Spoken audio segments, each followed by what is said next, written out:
Hello student, आज के इस वीडियो लेक्चर में हम एग्रीकल्चर केमिस्ट्री का नया चैप्टर शुरू करेंगे, चैप्टर नंबर 5, और उसका नाम है मृदा अभिक्रिया, सोइल रिएक्शन। अभी तक हम 2 चैप्टर वो देख चुके हैं, मृदा कोलाइड और मृदा विज्ञान।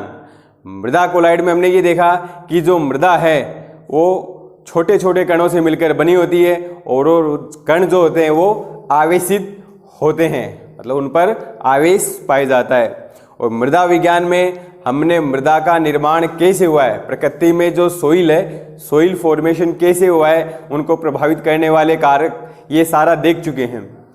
अब अपन यहाँ देखेंगे कि जो मृदा है या मृदा का अगर अपन कोई सॉल्यूशन बनाते हैं, क्योंकि फसलों की उत्पादकता और गुणवत्ता को बढ़ाने के लिए हमें मृदा की प्रकृति के बारे में पता होना चाहिए कि हमारे पास जो मृदा है, जो सोइल है, उसकी नेचर कैसी है, वो एसिडिक है, बेसिक है या न्यूट्रल है। इसके लिए अपने को यहाँ देखना पड़ेगा मृदा अभिक्रिया या सोइल रिएक्शन।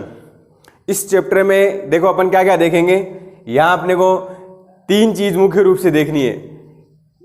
सबसे पहले देखेंगे मृदा अभिक्रिया कि मृदा अभिक्रिया क्या होती है या इसकी परिभाषा।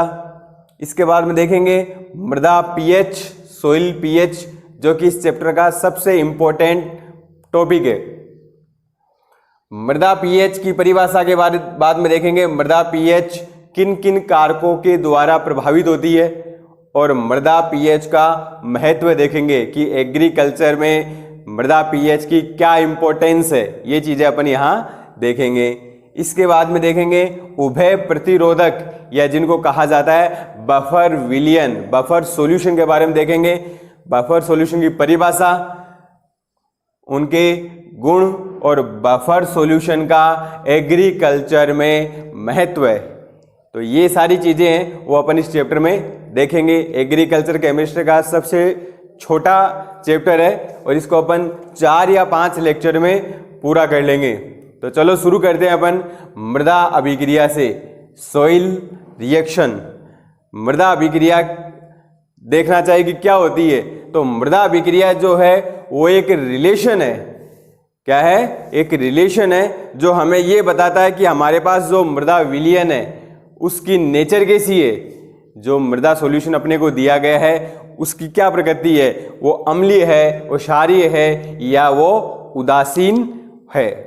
भी हमें पता है कि जो विलयन है उसकी नेचर का निर्धारण है या उसकी प्रकृति का निर्धारण अपन किससे करते हैं, पीएच के द्वारा करते हैं। और मृदा का पीएच निकालना है तो यहाँ हमें पीएच मापी भी काम में ले सकते हैं या पीएच मीटर भी काम में ले सकते हैं। तो सबसे पहले अपन देखते हैं इनकी परिभाषा।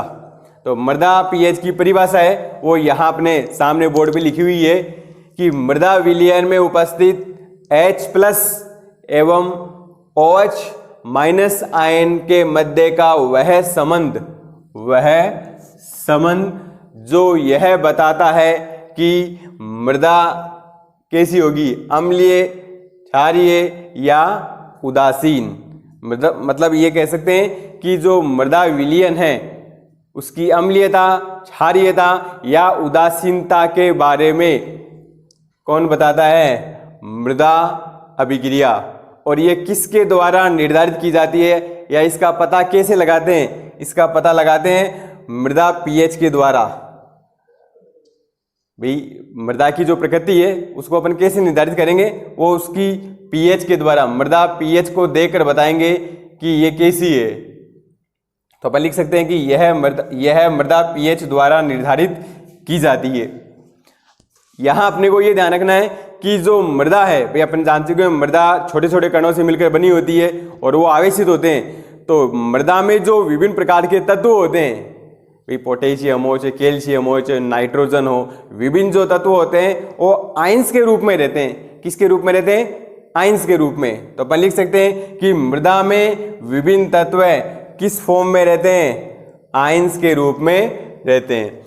अब ये जो आयन है वो अम्लीय आयन भी हो सकते हैं और क्षारीय आयन भी हो सकते हैं, जिसके आधार पर मृदा की पीएच के बारे में अपन पता लगा सकते हैं और उससे ये बता सकते हैं कि दिया गया सॉल्यूशन है वो कैसा होगा। वो अम्लीय होगा, क्षारीय होगा या वो उदासीन होता है। तो अपन यहाँ बता सकते हैं कि जो मृदा में तत्व होते हैं वो दो आयनों के रूप में पाए जा सकते हैं। वो अम्लीय आयन्स भी हो सकते हैं और वो क्षारीय आयन्स भी हो सकते हैं। अम्लीय आयन्स में देखो अपने को कौन कौन से आयन्स मिल सकते हैं? H+ मिल सकता है, हाइड्रोजन आयन, NO3- मिल सकता है, नाइट्रेट आयन, और SOO2- यानी सल्फेट आयन भी मिल सकते हैं। ये होते हैं अम्लीय आयन।